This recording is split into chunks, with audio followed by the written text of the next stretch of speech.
Kızlar kandayсыңар? Ана алай мен сен жоқ, идеше жоқ. Той мына ушинтип токуйбуз. Азыр башында кичине сизге көрсөтүп коеюн. Мына 3төн алтыны кыркып алабыз. 2 карыш бул менин карышым менен 2 карыш. Ушундай кылып токуп алабыз. Эми аркандай идишине карап туруп, эме кылсак болот. Анан мындай кылып бекитебиз.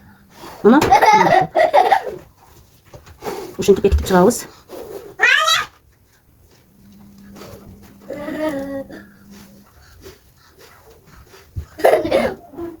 Ушинтип 4 катар токугандан кийин анан 2ден кылып алабыз. Азыр 2, 3, 4 болот. Мына азыр меники мына кыска калган үчүн мен ошон үчүн 2 катар кылып койдум.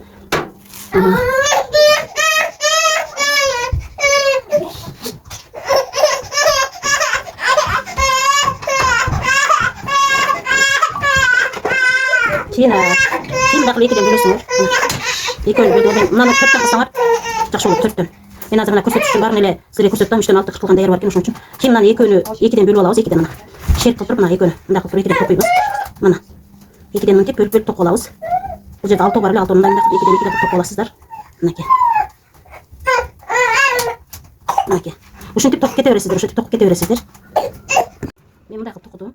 Мен мынасыны 6 жанагыдай 2 стойкасынычы. Ошону мынаны мен бирөөнү 6, дагы бирөөнү 6 кылдым да, себеби меники өтө ничке эгер жоон болсо катуу болот. Ничкени аз кылсаңыздар жумшак болуп калат да. Ошон үчүн меники ничке үчүн мен 6 кылдым. Биягына 6 кылып туруп бекитип, азыр мынакей 3, 6, 9, 10, 12 болот. 12 катар болгондон кийин мен кыркып туруп стойкаларына дагы коштум да. Жандарына киргиздим анан. Меники 6 болгон үчүн мен 3төн кылып жанагы бөлгөндө, мындай кылып бөлгөндөчү. 3төн кылып токудум дагы. 12 катар токуп туруп дагы коштум мына. 3төн стойка коштум дагы. Ар бирине 3төн стойка кошуп чыктым. Ушинтип токуйбуз. Мына ушинтип токуп дагы эмесине жеткенде, азыр мынтип айландырып токуп кетесиздер мына. Токуп барып туруп, анан дагы кантип эме кылып кайрыштым мен көрсөтөм сиздерге.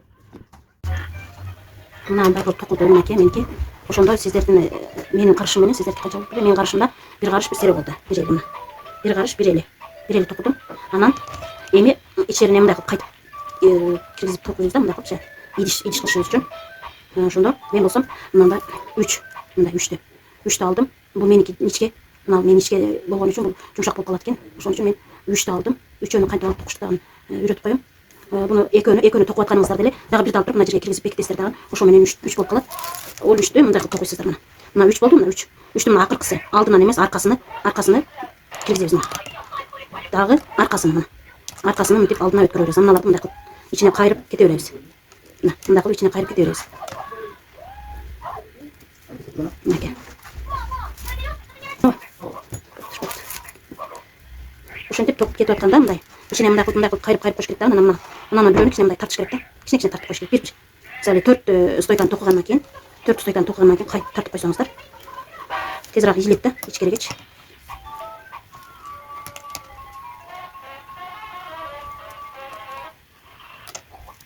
Ушинтип токуп кете беребиз.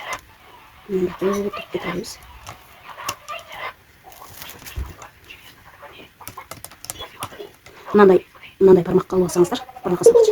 Бул мындай сыдырып тартканда, мындай чатышын жазганда колду кеспейт да, мына ичкечи мен ошон үчүн кийим. Мынтип чатышын жазганда колду кеспес үчүн ушундайды алып алсаңыздар болот. Же болбосо баягыдай перчаткалерден бармагын кесип туруп салып алсаңыздар деле болот. Ушундай отдельный сатылат экен, мен ушундай алып алгам. Мен мынчалык токудум мынакей. Токугандан кийин эми биз мындай идиш жасайбыз да, мындай идиш жасайбыз. Борсок салгыч. Азыр эми мына экөөнү бирөөнү алабыз дагы, бирөөнү астынан өткөрөбүз мындай кылып туруп. Ич жагынан алып өтөсүздөр. Мына тартып сыртка тартып туруп, мына ич жагынан алып өтөсүздөр. Бияка коюп туруп, дагы мындай кылып экинчисин алып өтөбүз. Мына ич жагынан көрдүңүздөрбү? Кийинкисин алып туруп мына. Ушинтип кете беребиз мынакей.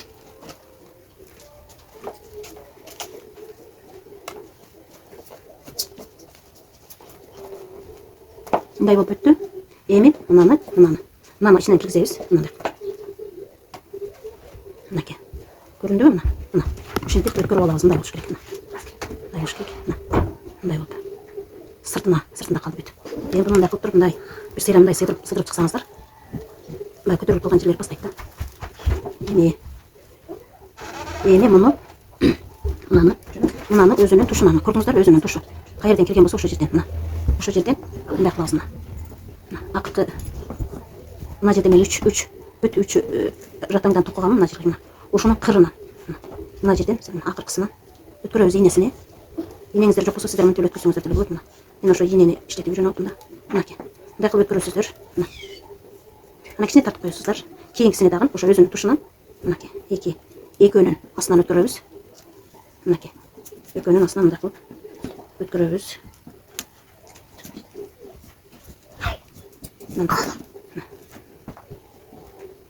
Буралып калган болсо мындай кылып жазып алыңыздар. Мен бул ийнени мындай айтканда, бул ийнени мен мындай пайдаланам да. Мына аркасы мындай мен көрсөткөм сиздерге. Мындай ачык, ошо киргизип мындай тартам да. Көрдүңүздөрбү? Ушундай ийнеси бар өзүнүн.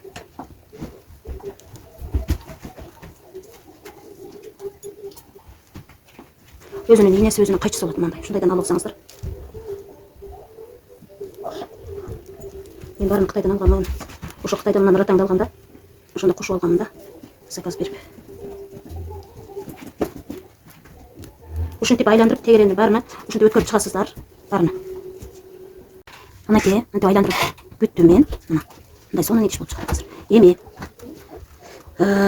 мына алабыз. Бирөөнү алдык. Экөөнү.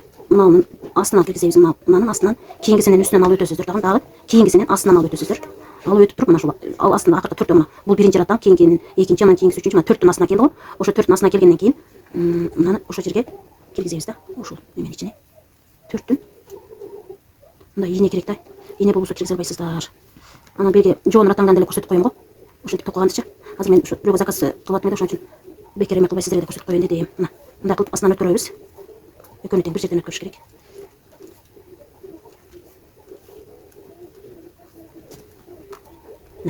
Асты мындай болуп түшөт. Мына көрдүңүздөрбү? Андан кийин кийинкиси жанындагысы, ошонун эле жандагысын дагы астынан, кийинкисинин үстүнөн, андан кийинки төртүнчүнүн астынан алып өтүп туруп, муну дагы ошентип бекитебиз. Бул ийнеси болбосо, мынанын өзүнүн өтүшү аябай кыйын болот. Себеби бул жумшак да. Жумшак. Ушунун ийнесине алышыңыздар керек. Эгер жок болсо, мага айтсаңыздар, мен Кытайдан заказ кылып алдырып берем. Ушундай ратаңдагын алдырып берем. Мынакей. Алып өттүкпү? Мындагын алып өттүк. Андан кийинкисини астынан, кийинкинин үстүнөн, дагы астынан мындай кылып алып өтөбүз. Алып өтүп, дагы ошентип киргизебиз. Бул себеби мындай кылганыбыздын себеби мындай жөн эле эмек койсок деле болот. Киргизбей эле кырып салсак деле болот, бирок мына чыгып кетет да кийин. Ошентип бекитип койбосок, бул кийин чыгып кетет.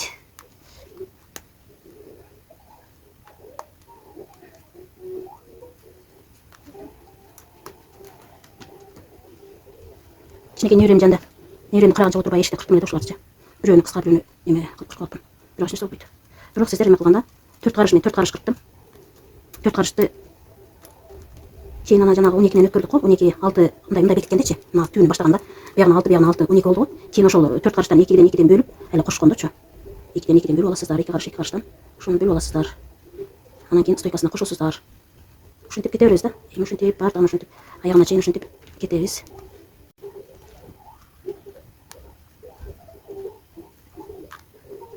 Мына ушинтип мындай болуп түшөт. Түбө мындай болот. Бул мындай болот. Мындай болуп түшүш керек түбө. Көрдүңүздөрбү? Ушундай болуп түшүш керек да түбө. Мынакей. Мындай бияка чыкканды кайчын бир чыккандан кийин мына уштарына кырып коебуз, билгизбей. Мына билгизбей кырып коебуз.